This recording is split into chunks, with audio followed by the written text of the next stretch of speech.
Proteus prend en charge des composants path-through, c'est-à-dire traversants tels que des résistances et des diodes sur des paires différentielles.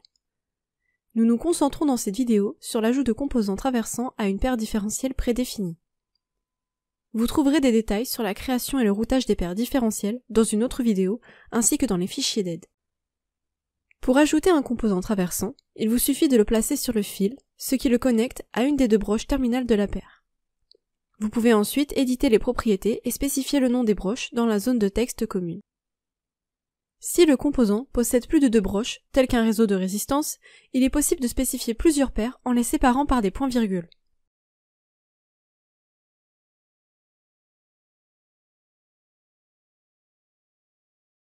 Après avoir placé un composant sur votre circuit, il peut être nécessaire de déterminer si le routage se déroulera sur une ou plusieurs couches.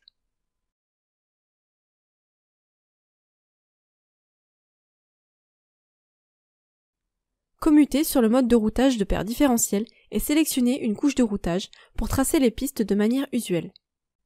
Maintenez la touche CTRL du clavier enfoncée pour définir des pistes courbes et utilisez la touche Entrée pour terminer le tracé.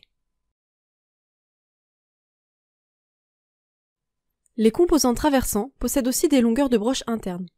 Pour cela, importez un fichier CSV contenant le nom et la longueur des broches. Les paires différentielles tiennent compte de ces données et adapteront les phases si nécessaire. Il est aussi possible de spécifier des longueurs de piste et de les faire correspondre aux paires différentielles.